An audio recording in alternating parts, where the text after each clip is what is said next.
غیبت کے لیے آدمی کا غائب ہونا شرط ہے، اگر سامنے ہو تو وہ غیبت نہیں بلکہ گالی گلوچ اور ابھلا ہو۔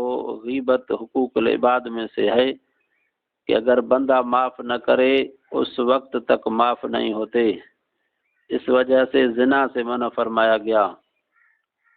حضرت مولانا محمد اشرف علی تھانوی رحمۃ اللہ علیہ لکھا ہے کہ غیبت اس وقت حقوق العباد میں داخل ہوتی ہے جبکہ مغتاب شخص کو اس کی اطلاع ہو جائے، اور اگر اطلاع نہ ہوئی ہو تو یہ حقوق اللہ میں سے ہے۔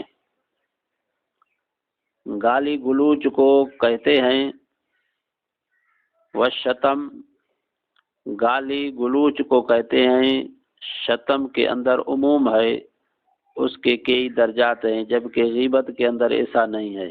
شتم مردہ زندہ حاضر غائب قریب بعید، کسی کے ساتھ فحش گفتگو کرنا، اس کو برا کہنا، اس کے ساتھ بد زبانی کرنا سب کو شامل ہے۔ حضرت سہل بن سعد رضی اللہ تعالی عنہ سے روایت ہے، فرماتے ہیں کہ رسول اللہ صلی اللہ علیہ وسلم نے فرمایا، جو شخص مجھ کو اس چیز کی ضمانت دے جو اس کے دونوں کلوں کے درمیان اور دونوں ٹانگوں کے درمیان ہے، میں اس کو جنت کی ضمانت دیتا ہوں۔ یعنی زبان کی حفاظت، دانتوں کی حفاظت۔ زبان کی حفاظت سے مراد ہے کہ وہ اپنے زبان کو فحش گوئی اور بیہودہ کلام سے محفوظ رکھے، اور دانتوں کی حفاظت کا مطلب یہ ہے کہ ان کو حرام چیزوں کے کھانے پینے میں ملوث نہ کرے، تو میں اس شخص کو جنت کی ضمانت دیتا ہوں۔ شرمگاہ کی حفاظت کا مطلب یہ ہے کہ زنا جیسے برائی سے اجتناب کرے۔ الحاصل یہ قوت شہویہ، قوت بطنیہ جو منہ شرمگاہ کے ذریعے حاصل ہوتی ہے، ان دونوں کی حفاظت کی ضمانت دے گا تو اس کو جنت کی ضمانت ملے گی۔ جنت کی ضمانت کے دو مطلب ہیں، جنت میں دخول اولا کی ضمانت مراد ہو، جنت کے درجات عالیہ کی سفارش مراد ہو۔ حضرت ابو ہریرہ رضی اللہ عنہ سے روایت ہے، فرماتے ہیں کہ رسول اللہ صلی اللہ علیہ وسلم نے فرمایا، آدمی جو اللہ کے رضامندی کا ایک کلمہ بولتا ہے، اس کے شان اس کو معلوم نہیں ہوتے، اللہ تعالیٰ اس کے وجہ سے اس کا درجہ بلند کر دیتا ہے، اور اللہ کے ناراضگی کا ایک کلمہ بولتا ہے، اس کے شان اس کو معلوم نہیں ہوتے، اس وجہ سے اس کو جہنم میں گرایا دیا جاتا ہے۔ حضرت عبداللہ بن مسعود رضی اللہ تعالی عنہ سے روایت ہے، فرماتے ہیں کہ رسول اللہ صلی اللہ علیہ وسلم نے فرمایا، مسلمان کو گالی دینا گناہ ہے اور اس کو قتل کرنا کفر ہے۔ حضرت ابن عمر رضی اللہ تعالی عنہما سے روایت ہے، فرماتے ہیں کہ رسول اللہ صلی اللہ علیہ وسلم نے فرمایا، جو آدمی اپنے مسلمان بھائی کو کافر کہے تو ان دونوں میں سے ایک کفر پر لوٹ گیا۔ حضرت ابو ذر رضی اللہ عنہ سے روایت ہے، فرماتے ہیں کہ رسول اللہ صلی اللہ علیہ وسلم نے فرمایا، کوئی مسلمان شخص کسی دوسرے مسلمان کو فسق اور کفر کی تہمت نہ لگائے، اگر وہ شخص ایسا نہیں ہے وہ اس پر لوٹ آتے ہیں۔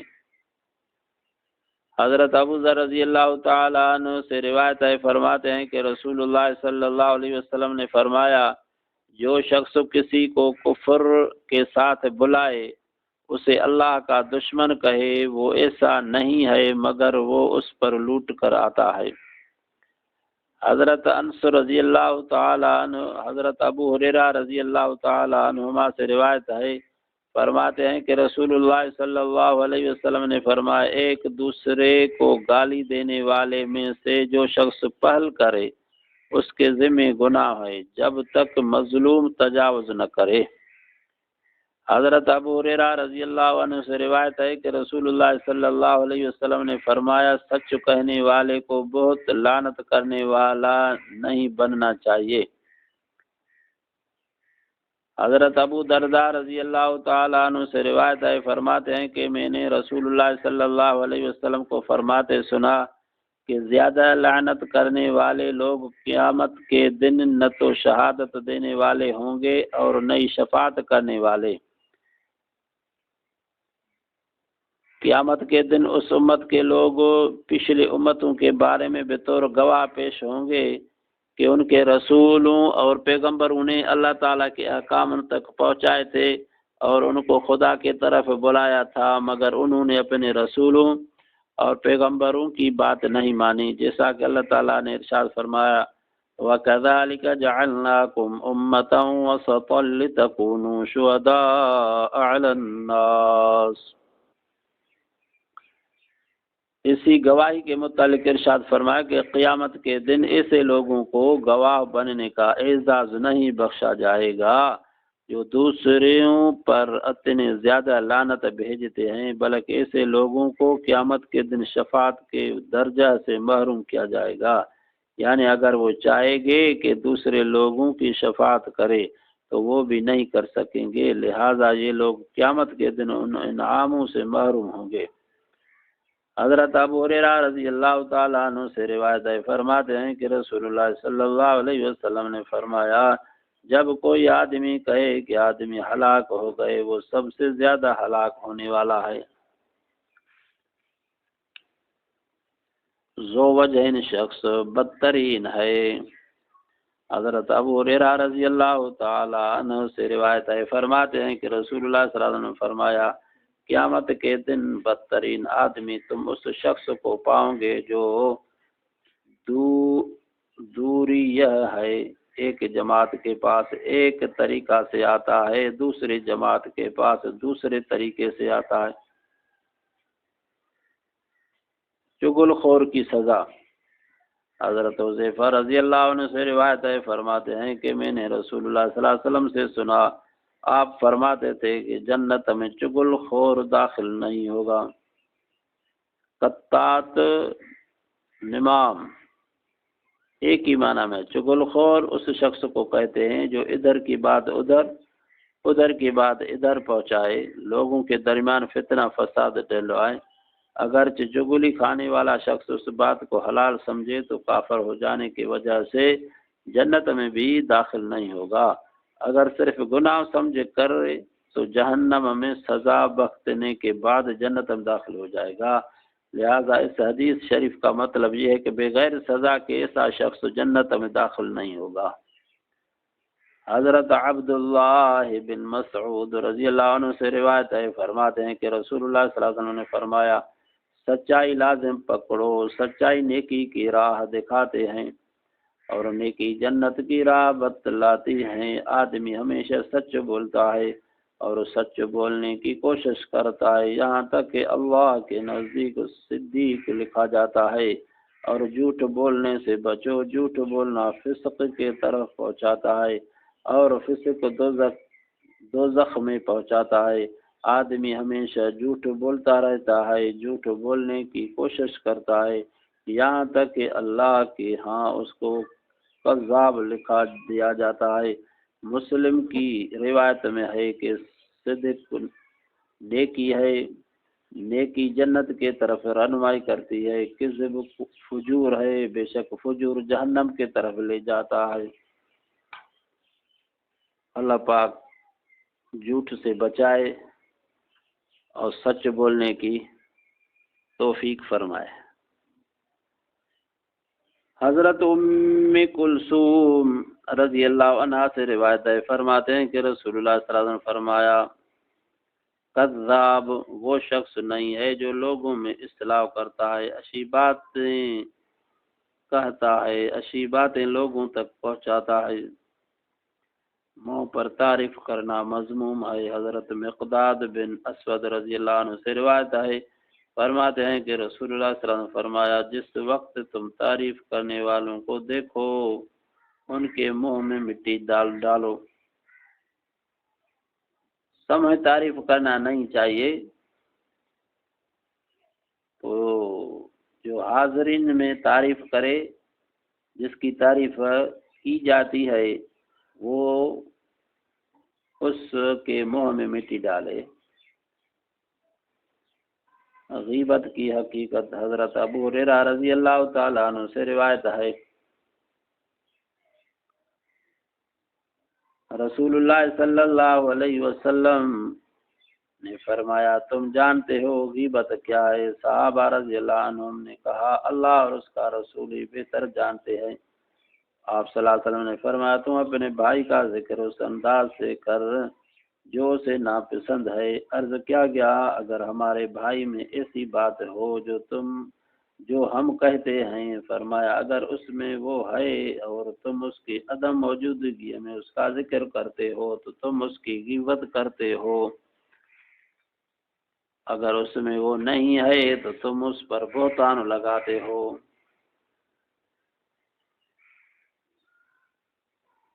حضرت عائشہ صدیقہ رضی اللہ تعالی عنہا سے روایت ہے، ایک آدمی نے رسول اللہ صلی اللہ علیہ وسلم کے پاس آنے کی اجازت طلب کی۔ آپ صلی اللہ علیہ وسلم فرمایا اس کو اجازت دو، اپنے قوم کا برا آدمی ہے۔ جب وہ آپ صلی اللہ علیہ وسلم کے پاس آ کر بیٹھا، آپ نہایت خندہ پیشانی کے ساتھ پیش آئے اور اس کے لیے تبسم کیا۔ جب وہ آدمی چلا گیا، عائشہ رضی اللہ عنہا نے کہا اے اللہ کے رسول، آپ نے اس شخص کے بارے میں ایسا کہا، پھر آپ خندہ روئے سے پیش آئے اور اس کے ساتھ میٹھی میٹھی باتیں کی۔ رسول اللہ صلی اللہ علیہ وسلم فرمایا تو نے مجھ کو فحش گو کب پایا ہے؟ اللہ کے نزدیک قیامت کے دن وہ بدترین شخص ہوگا جس کو لوگ اس کے فحش گوئی شر کی وجہ سے چھوڑ دیں گے۔